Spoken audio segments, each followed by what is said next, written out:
মুত্তে সিরা বিজাইলে চিনি দেয়া মজা হইতে লাগবো। বাংলাদেশের ভিতরে বাউল শিল্পী ওই পাগল বাউল আল্লাহকে সরাসরি গালি দিল। যেই সংসদের ভিতরে সমস্ত কাফির ছিল, ওই সংসদের ভিতরেও নবীজিকে পাগল বলতে পারে নাই, নবীজিকে গালি দিতে পারে নাই, নবীজিকে দুর্নাম ছড়াইতে পারে নাই। ওই সংসদ থেকে এখন বাংলাদেশের সংসদের দিকে চাও, বাংলাদেশের প্রেসিডিয়াম সদস্যের দিকে চাও, সবাই কিন্তু মুসলমান, তারপর আল্লাহকে গালি দেওয়া হয়েছে। এই জন্য আমি ধিক্কার জানাই বর্তমান সরকারকে। তোদের চাইতে নবীর যুগের কাফিরদের সংসদ নবীর প্রতি শ্রদ্ধাবান ছিল। আরো জোরে সরা কও, ঠিক না ঠিক? কথা কি কইছি বুঝছেন? নবীজিকে পাগল বলতে পারছে? যেই সংসদের ভিতরে সবাই কাফের নাস্তিক ছিল, নবীর দুশমন, ওই সংসদেও নবীজিকে পাগল বলতে পারে নাই, জাদুকর বলতে পারে নাই, ওই সংসদেও নবীজিকে কবি বলতে পারে নাই। আজকে বাংলার সংসদের দিকে তাকাও, বাংলাদেশে বর্তমান অস্থায়ী সরকার যারাই আছে, উপদেষ্টা মণ্ডলী অধিকাংশ মুসলমান। তোদের ইসলাম, তোদের ইমানের ধিক্কার জানাই।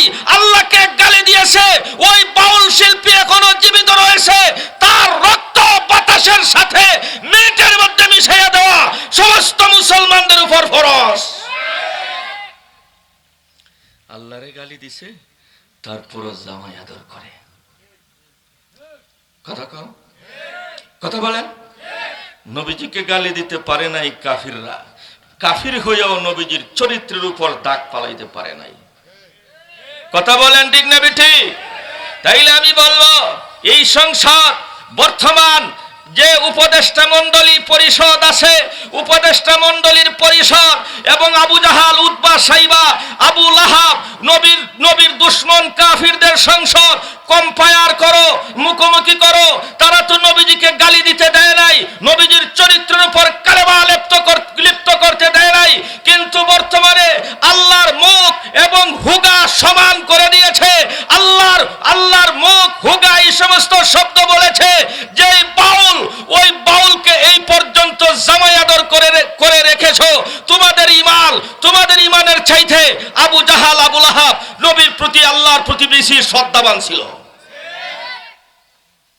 আমার বন্ধুগণ, নবীজিকে জাদুঘর বলতে পারে নাই, পাগলও বলতে পারে। এখন কি বলে?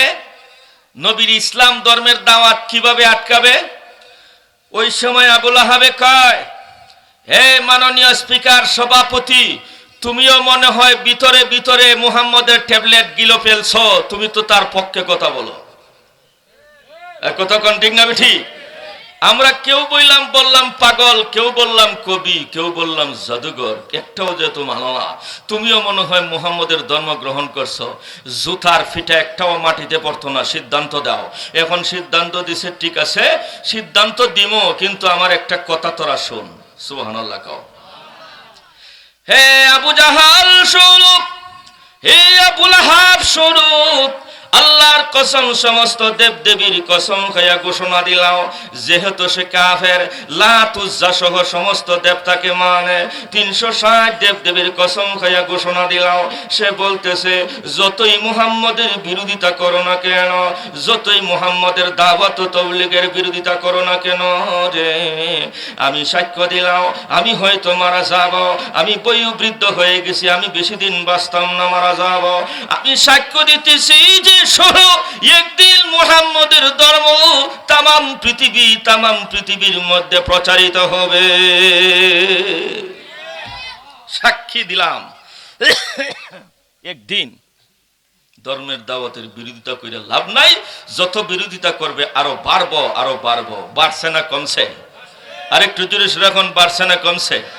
কোরআন বাংলাদেশের চট্টগ্রামে নাজিল হয়েছে, ঢাকার মতিঝিল নাজিল হয়েছে কোরআন, সুনামগঞ্জের এই ধর্মপাশায়, আপনার এই সুনামগঞ্জের কি থানা, এটা বিশ্বম্বরপুর নাজিল হয়েছে কোরআন, এই খালে বিলে কোরআন নাজিল হয়েছে।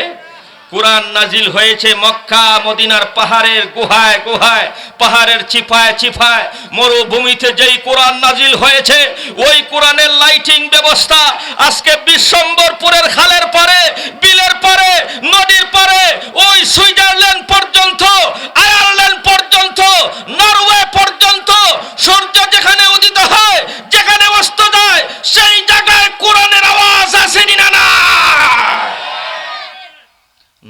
গেছিল কই, আসছে কই? সুবহানাল্লাহ কইবেন না? তাইলে ওলীদ ইবনে মুগীরা যে কথাটা বলছিল, এই কথাটা মিথ্যা বলছে না সত্য? যতই বিরোধিতা করো, অবশ্যই অবশ্যই একদিন মুহাম্মদের ধর্ম তামাম পৃথিবীতে প্রচারিত হবে। সুবহানাল্লাহ। কয় যাও, এরপর আটকাইতে পারো কিনা দেখো। সবাই গিয়া কও জাদুঘর জাদুঘর জাদুঘর প্রচার করত। এখন সবাই প্রচার করতেছে, হে যারা আইসে তওয়াফ করার জন্য বিদেশ বিভিন্ন এলাকা থেকে, হে লোকজন শোনো, হে লোকজন শোনো, আমাদের দেশে কাবা শরীফের সামনে একজন সুন্দর যুবক দাঁড়িয়ে থাকবে, তার নাম হলো মুহাম্মদ ইবনে আব্দুল্লাহ। সে হইল বিশ্বের মধ্যে 1 নম্বর জাদুঘর। নাউজুবিল্লাহ, আওয়াজ তুলে খাও। সে হইল একজন জাদুঘর। জাদুঘরের কথা শুনে লাভ নাই। তার কথা শুনলে ছেলে এবং বাবার মধ্যে পাটল তৈরি হয়ে যায়, স্বামী স্ত্রীর মধ্যে পাটল তৈরি হয়ে যায়, বাবা ছেলে মারামারি শুরু হয়ে যায়, বাবা ছেলেকে গাড় ধরে বাহির করে দেয়, স্বামী তার স্ত্রীকে গাড় ধরে বাহির করে, বিশৃঙ্খলা তৈরি হয়। এই বিশ্বের জনগণ, মুহাম্মদ ইবনে আব্দুল্লাহ নামী জাদুঘরের কাছে কেউ যাইও না, তার মুখের জাদু বিদ্যা কেউ শুইনো না, তার কাছে কেউ যাইও না। প্রসার, খালি প্রসার প্রসার।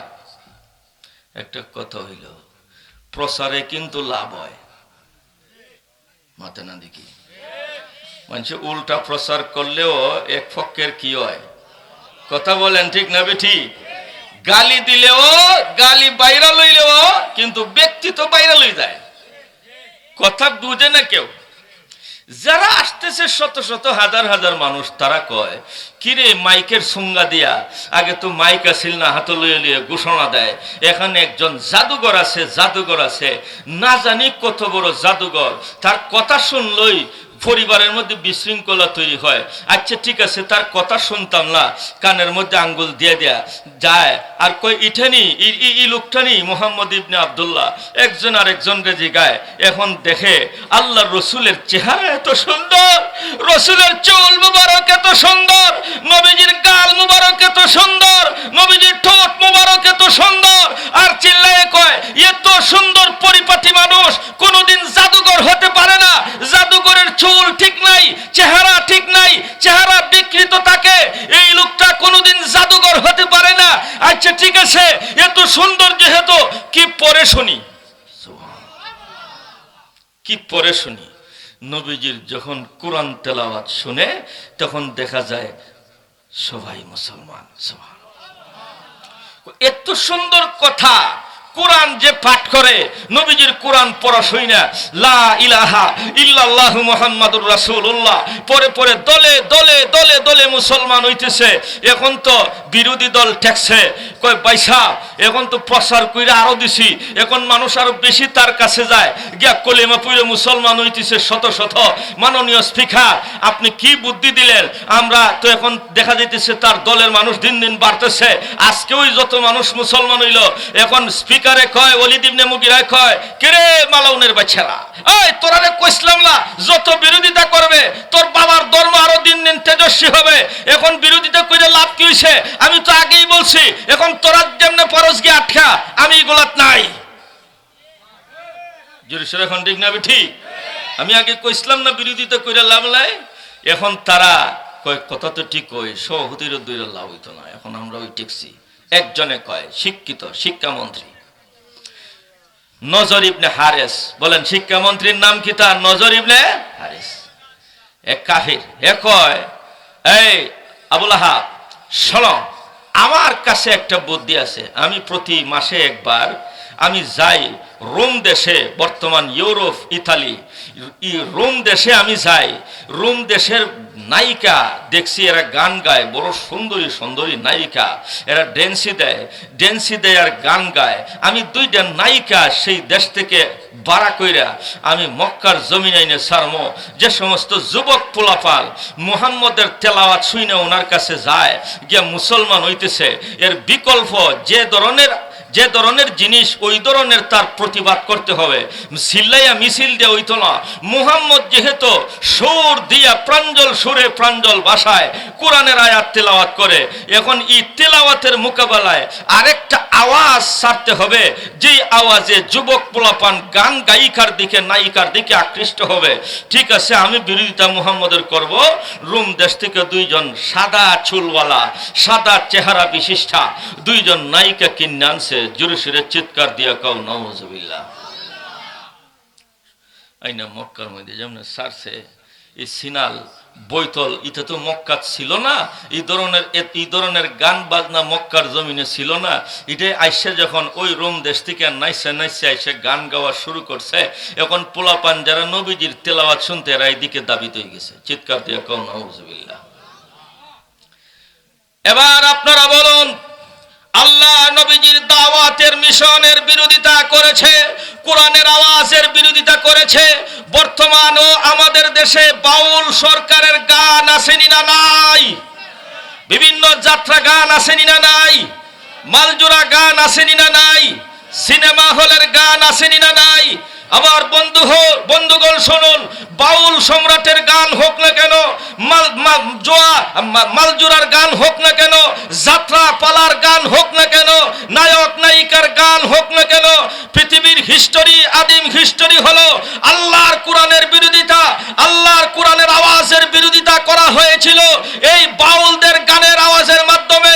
বর্তমানেও বাউল শিল্পীদের গানের মাধ্যমে কোরআনের বিরোধিতা করা হয়। আরো জোরে সুরে কোন আসেনি না নাই?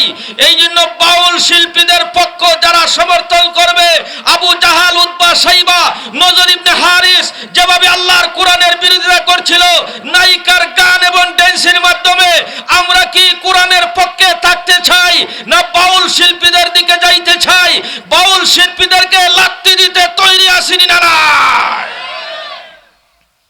আল্লাহ পাক রব্বুল ইজ্জত আয়াত নাজিল করলেন, وَمِنَ النَّاسِ مَن يَشْتَرِي لَهْوَ الْحَدِيثِ لِيُضِلَّ عَن سَبِيلِ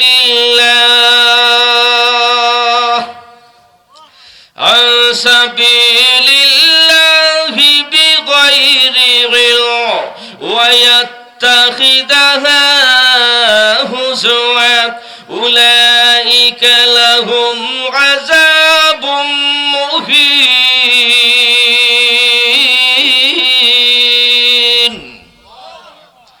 আল্লাহ রাব্বুল আলামিন বলেন, এই জগতের ভিতরে কিছু কিছু মানুষ আছে যারা গান বাজনা পয়সা দিয়া কিনে গো।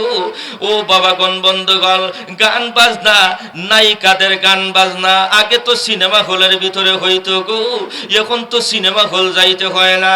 তারপরে আসলো টেলিভিশনের ভিতরে, ঘরের ভিতরে চলে আসলো। এখন ঘরের ভিতরে টেলিভিশনও লাগে না, 2 ইঞ্চি মোবাইলের ভিতরে আসেনি না নাই? আরো জোরে সে এখন আসেনি না নাই? আল্লাহ পাক রব্বুল আলামিন বলেন, ওই সমস্ত গান বাজনা, নায়ক নায়িকাদের ড্যান্সি এবং গান বাজনা গো যারা গাইবে এবং যারা শুনবে, উলাইকা শব্দটা বহু বচন দিয়ে আল্লাহ রাব্বুল আলামিন বলতেছেন, এরা সবাই নাজিল হয়েছে গায়িকার নায়িকার ব্যাপারে। আল্লাহ কিন্তু এক বচনের শব্দ নাজিল করে নাই, আল্লাহ কিন্তু বহু বচনের শব্দ দিয়া বলছেন।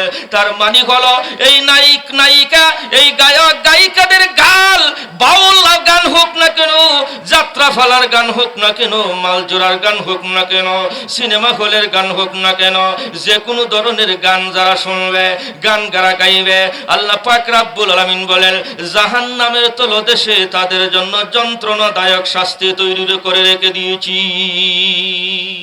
ও বাবাগণ, বন্ধুগণ, যুবক বন্ধুগণ শুনুন, এই জন্য মোবাইলের ভিতরে, টেলিভিশনের ভিতরে গান বাজনা শুনবেন না, কোরআনের আওয়াজ শুনবেন। কোরআনের আওয়াজের মাধ্যমে অন্তরের মধ্যে নূর তৈরি হয়ে যাবে, হাদিসের তিলাওয়াতের মাধ্যমে অন্তরে নূর তৈরি হয়ে যাবে। আবার কেউ কেউ প্রশ্ন করে, হুজুর গো, গান শোনার মাধ্যমে তো চোখ দিয়া পানি চলে আসে, অন্তরটা নরম হয়ে যায়। অন্তরটা নরম করার জন্য, চোখ দিয়ে পানি আসার জন্য আমি কি কোনো গান শুনতে পারবো না?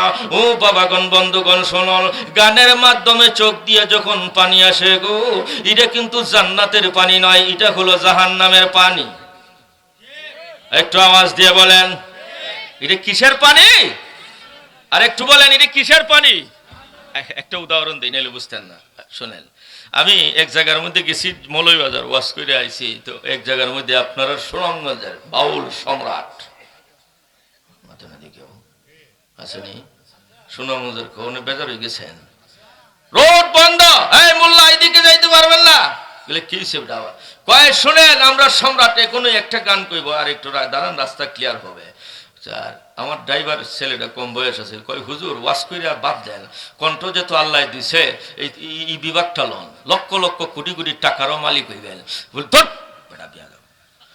শোনেন, আপনি সারা জীবন ওয়াজ করে তো ওই যে হইলে বুড়া বেটায় কান্তাছে, বেটার চোখ দিয়ে পানি পড়তেছে, এই বেটার চোখ দিয়ে জীবন আপনার ওয়াজ অন্য পানি আইতো না।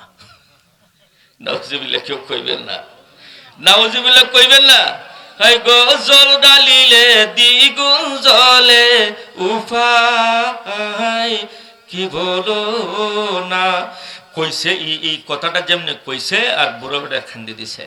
এখন আমি কইরে ফুট শোন, একটা হইল অ্যাকশন আর একটা হইল রিয়াকশন, একটা অ্যাকশনের পানি আর একটা রিয়াকশনের পানি। এই যে সাসার চোখ দিয়ে পানিটা আইছে রে, এটা অ্যাকশনের পানি না, এটা রিয়াকশন। জোরে সোরে এখন ঠিক না? ঠিক। কারণ বেটার ওই স্কুল জমানার যে কেউ সাথে নষ্টা মষ্টা করছে, যে হয়তো এখন বেটায় দাড়ি টাড়ি রাখছে, রোজা নামাজ পড়ে, এই যেমনে জল ডালিলে দ্বিগুণ জলে উপায় কি বলো না, যেমনে বলছে বেটার পিছনের জীবনের হিস্টোরি আদই গেছে, চকিতে পানি হয়েছে। ঠিক না? ঠিক। এটা অ্যাকশনের পানি না রিঅ্যাকশনের পানি?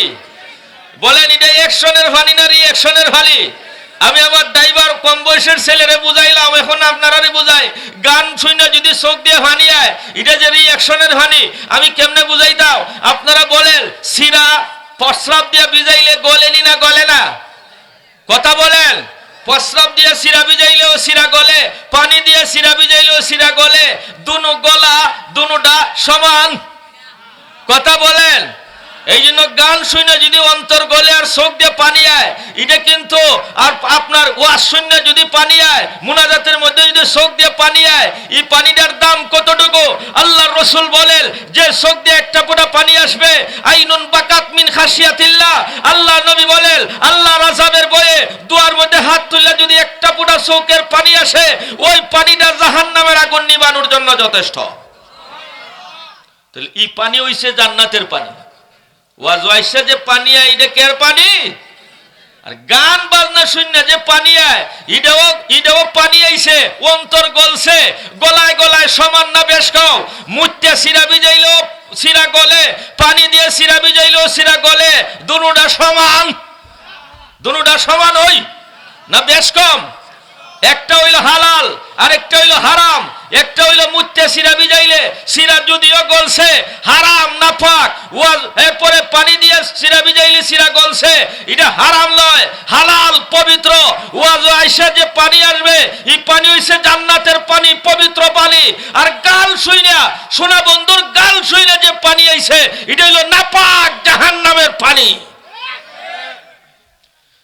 পানি টিউবওয়েলের আর প্রস্রাবে যে ব্যবধান, গান শূন্য পানি আসা, ওয়াজ আইসা পানি আসা, সেই ধরনের ব্যবধান। আওয়াজ তুলে বলেন ঠিক না? ঠিক। আল্লাহ বলছেন, যারা শুনবো তারারও যন্ত্রণাদায়ক শাস্তি, যারা দর্শক দেখবো গান তারারও যন্ত্রণাদায়ক শাস্তি। উলাইকা বহু বচনের শব্দ বলছে, যন্ত্রণাদায়ক শাস্তি, লাঞ্ছনাদায়ক শাস্তি।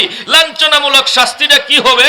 হাদিসের মধ্যে আল্লাহ রাসূল বলেন, জাহান্নামের ভিতরে এই জাহান্নামীদেরকে আগুনের মধ্যে জ্বালাইয়া তারা যে সময় পানি চাইবে, গরম পানি মুখের মধ্যে ঢাইলা দেওয়া হবে।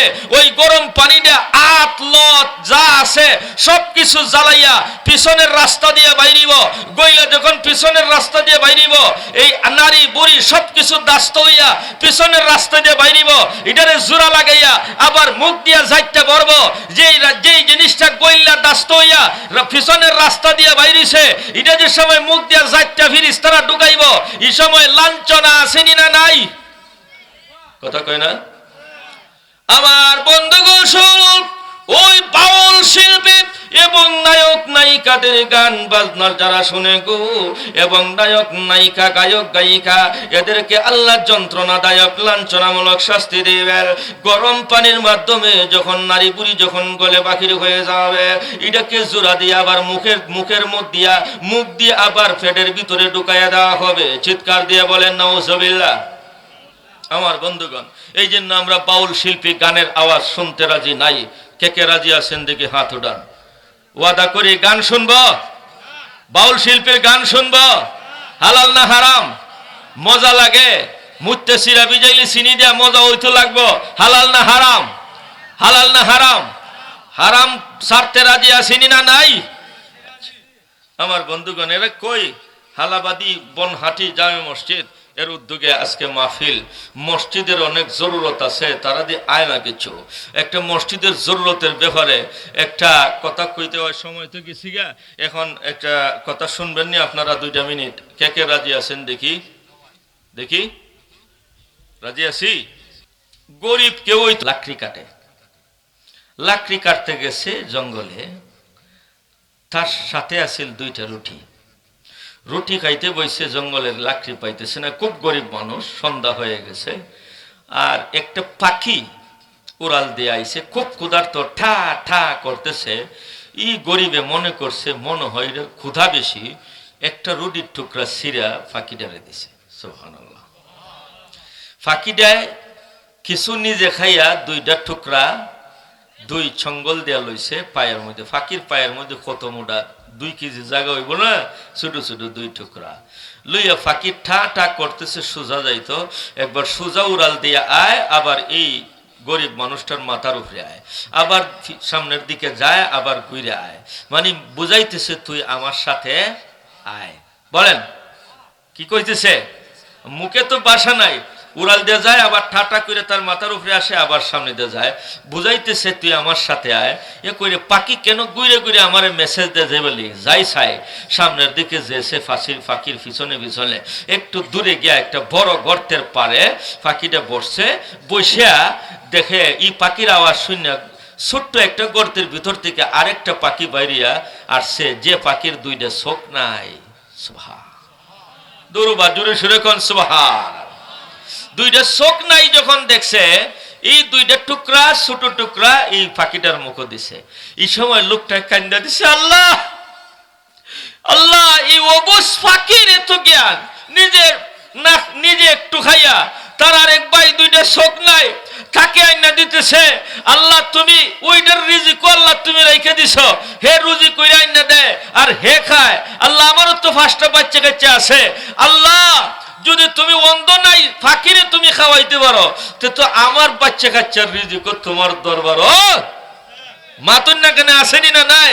লোকটা কান্দা দিল, কান্দে কিন্তু কইতেছে আমি যদি জানতাম তাহলে আমি আরো বেশি রুটি তারে দিতাম। আচ্ছা, 2 ফাঁকি খাইছে, শেষ না কেস? মামলা তো শেষ। এখন সুস্থ পাখিটা আবার তার মাথার উপরে টিউ টিউ কইরা আওয়াজ দিয়ে আসে, আর গর্তের ভিতরে যায়, বড় গর্তের ভিতরে যায়, আবার উপরে আসে, ঠিক ঠিক কইয়া আওয়াজ দেয়, আবার নিচের দিকে যায়। লোকটা কয় হে তো আমারে এখন মেসেজ দিতেছে, আমি কইলাম থাম, গাতায় লাভতাম। কেন পাখি আমার মাথার উপর থেকে গর্তে যায়? তো বিষয়টা কি, সে উকি দিয়া গভীর গর্তের নিচের দিকে ছাইয়া দেহে, এটার নিচে যা আছে সব সোনা। একটু জোরে সুরে কমিয়া দিছে কে? মালিকের নামটা জোরে সুরে কাও কে? আর একটু জোরে সুরে আল্লাহু আকবার। যে লাকড়ি কাটে এ যে সময় দেখছে নিচে খালি সোনা, এর আকল বুদ্ধি কিছু ঠিক রয়েছে? কেউ বাইরা কি বলেন, ফাল দেয়া লাম বনি না, লাম তো না, এখন তো 2.5 লাখ টাকা করি লামছে ফাল দেয়া। লাইমে লঙ্গিটা খুলছে, লঙ্গিটা খুললে যা পাইছিল সব লঙ্গির ভিতরে বসছে বইরা।